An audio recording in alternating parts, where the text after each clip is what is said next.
여러분, 질문 하나 드리겠습니다. 여러분은 어떤 사람이 착한 사람이라고 생각하십니까? 어떤 사람이 착한 사람이라고 생각하십니까? 예전에 한 청년에게 이 질문을 했더니 이런 대답을 했습니다. 대가를 바라지 않고 옳은 일을 하는 사람입니다. 그럼 그런 사람이 주변에 있냐고 물었습니다. 그랬더니 구체적으로 친구의 이름까지 말했습니다. 그 친구가 어떤 면에서 착하냐고 되물었습니다.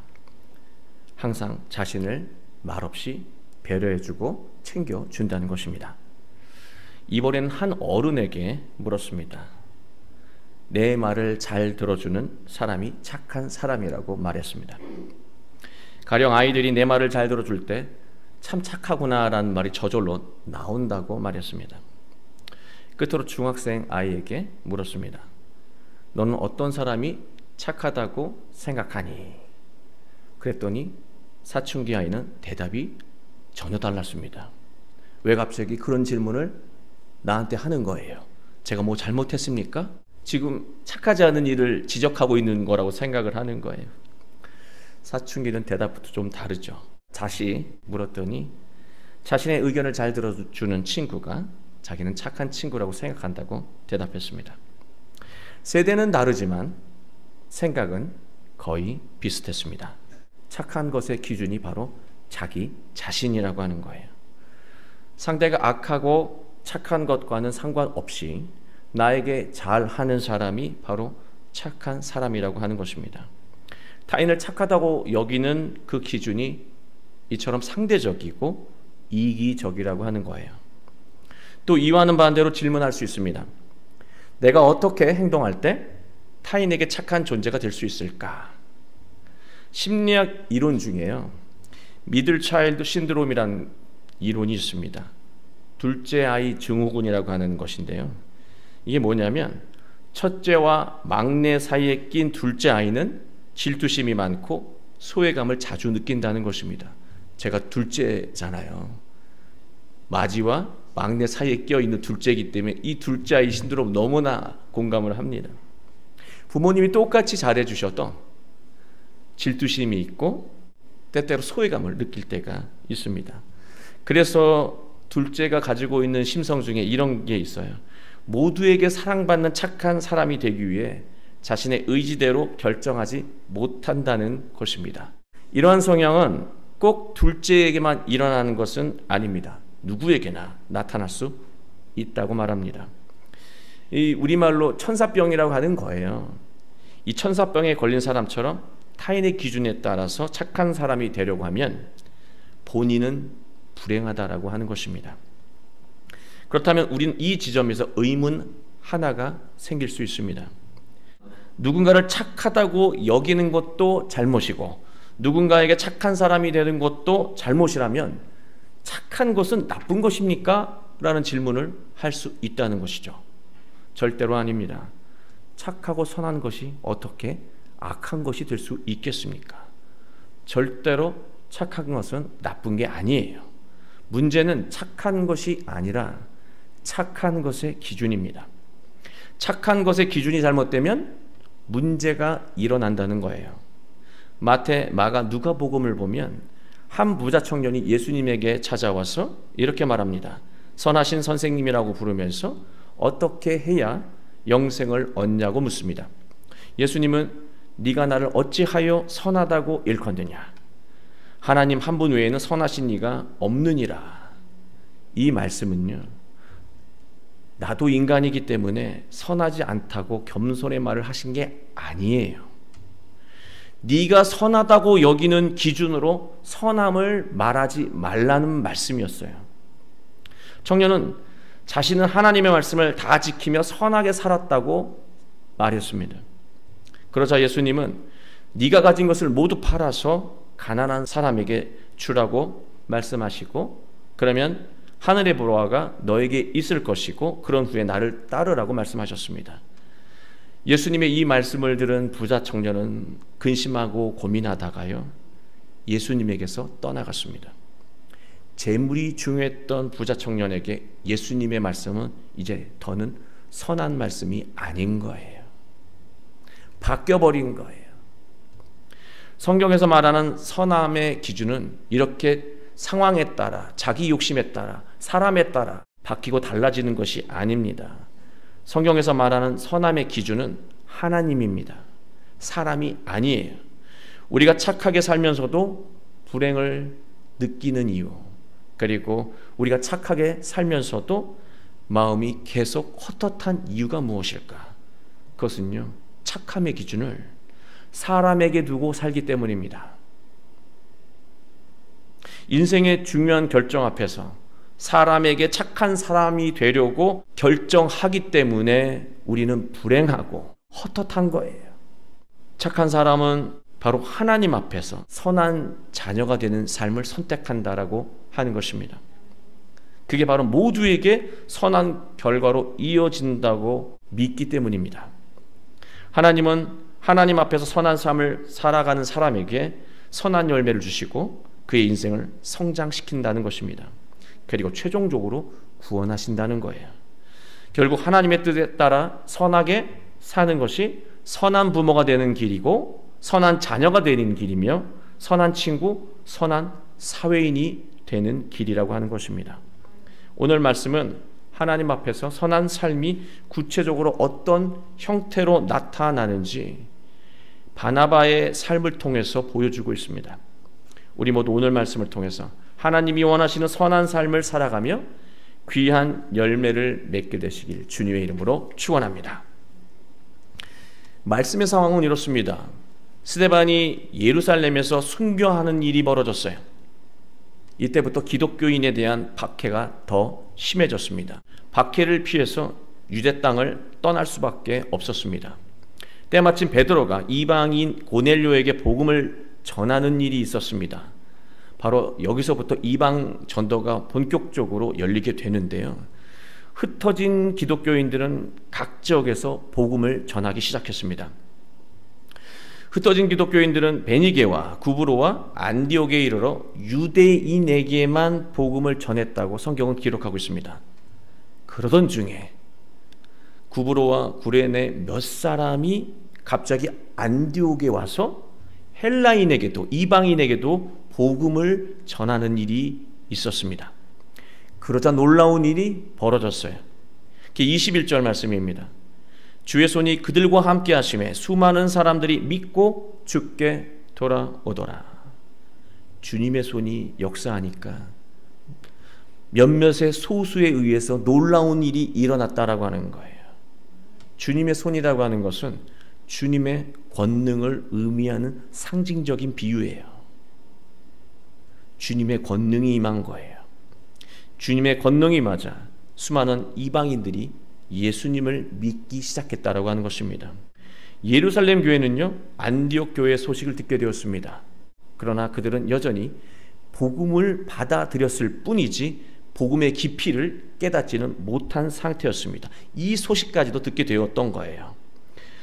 예루살렘 교회는 안디옥 교회에 복음의 깊이를 더해 줄 수 있는 사도를 보내야 하는 그런 필요성을 느끼게 되었습니다. 예루살렘 교회는 바로 적임자로 바나바를 선택했고 안디옥 교회에 파송했습니다. 24절을 보면 바나바가 어떤 인물이었는지를 설명하고 있습니다. 바나바는 착한 사람이요 성령과 믿음이 충만한 사람이었다. 그렇게 기록하고 있습니다. 사도행전 저자가 누가잖아요. 누가의 관점으로 보니까 바나바는 착하고 선한 사람이었다라고 하는 거예요. 그 이유가 바로 앞절인 23절에 이미 설명하고 있습니다. 23절을 제가 읽어드릴게요. 그가 이르러 하나님의 은혜를 보고 기뻐하여 모든 사람에게 굳건한 마음으로 주와 함께 머물러 있으라 권하니. 하나님의 은혜를 보고 기뻐했다라고 하는 거예요. 하나님의 은혜를 볼 수 있는 자가 바로 착한 사람이고 선한 사람이라고 하는 것입니다. 하나님의 은혜를 본다는 말은요, 하나님의 선한 계획을 볼 수 있다는 말과 같다는 거예요. 바나바가 안디옥 교회에 왔을 때 예수님을 믿는 사람들이 막 늘어났잖아요. 예배드리고 찬양하는 모습을 보니까 은혜 받았다. 그런 차원의 말씀, 그런 의미도 있겠지만 바나바가 은혜를 받은 이유는, 더 큰 이유는 다른 곳에 있었다는 거예요. 당시 예루살렘 교회가 핍박받았잖아요. 예루살렘 교회는요, 이방 선교를 반대하고 있었습니다. 그런데 이방 선교를 지지하고 지원하게 된 이유가 무엇인지 아십니까? 스데반이 처형당했습니다. 핍박이 전보다 더 심해졌어요. 사람들은 신앙을 지키기 위해서는 떠나야 했습니다. 고향을 떠난다는 것은 서글픈 일이고 슬픈 일이고 괴로운 일이고 싫은 일이에요. 그러나 신앙을 지키려면 떠나야 했어요. 이 상황은 절대로 고맙고 기쁘고 감사하고 은혜로운 상황이 아니라고 하는 거예요. 그러나 핍박을 받지 않았다면, 고통을 겪지 않았다면 세상 밖으로 나아가지 않았을 것이고 이방인을 만나며 복음을 전하지 않았을 거라고 하는 거예요. 결국 박해와 고통이 세상을 구원하는 길을 열어주는 그런 디딤돌이 되었다라고 하는 것을 깨달은 거예요. 하나님이 원하시는 착한 사람은요, 고통과 슬픔과 아픈 일을 겪는 상황 속에서도 하나님의 계획을 보며 은혜를 경험할 수 있는 자, 은혜를 느낄 수 있는 자가 하나님이 원하시는 착한 사람이에요. 하나님은 그런 착한 사람을 통해서 놀라운 일을 이루어 가신다는 것입니다. 착한 사람은 어떤 상황 속에서도 낙심하지 않고 하나님의 뜻을 구하며 용기 있게 전진해 나아간다는 거예요. 절망을 겪고 있는 가족과 친구들에게 하나님의 선한 계획을 말해줄 수 있고 하나님의 뜻대로 살아가도록 도와줄 수 있는 사람이 누군가에게 착한 사람이에요. 또 착한 사람은요, 성령과 믿음이 충만한 사람이라고 성경은 말하고 있습니다.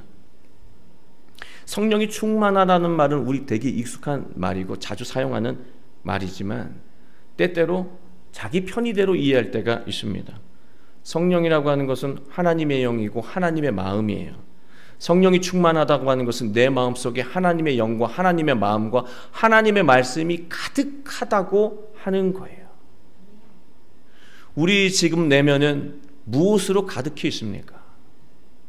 걱정, 근심, 두려움, 배신감, 억울함, 슬픔, 불안과 두려움으로 선택하면 그릇된 결정을 하게 되고 실패하는 인생을 살 수밖에 없어요. 그러나 성령이 충만한 가운데 성령이 주는 지혜와 성령이 이끄는 길을 걸어가면 반드시 복되고 성공적인 인생을 살게 된다는 말씀입니다. 예전에 유명한 오케스트라 지휘자님하고 그 집사님이셨는데 식사했던 적이 있었습니다. 저는 오케스트라 지휘자에게 평소 궁금했던 것을 질문했습니다. 집사님, 분명 악보가 있는데 지휘가 왜 필요합니까? 이 얘기는 지휘가 필요 없는 것 아닙니까? 라는 무리한 질문이 될 수도 있었습니다. 그런데 집사님은 친절하게 저에게 대답해 주었습니다. 목사님 말씀 일부는 맞습니다. 필요 없을 수도 있죠. 그러나 목사님이 보지 못한 것이 있습니다. 연주회가 있기 전까지 지휘자와 이 연주자들은 엄청나게 곡 해석을 하고 호흡을 맞춘다는 거예요. 그 시간은 관객들이 생각하는 것보다 훨씬 길고 고단한 과정이라고 말했습니다. 관객들은 모른다는 거예요. 연주하는 장면만 본다는 것이죠. 그러나 연주자들은 수많은 시간을 거기에 할애한다는 거예요. 오히려 연주하는 시간은 그에 비해 너무나 짧다는 것이죠. 그런 과정을 마치고 나면 공연하는 날에 지휘자는 아무 말도 할 필요가 없다는 거예요. 가르칠 필요도 없고 오직 손끝으로 지시만 하면 연주자들은 지휘자의 그 손끝이 무엇을 의미하는지 알아챈다는 거예요. 연주자들은 지휘자의 이 사인만 보더라도 어떻게 앞으로 진행될 거라는 것을 안다는 것이죠.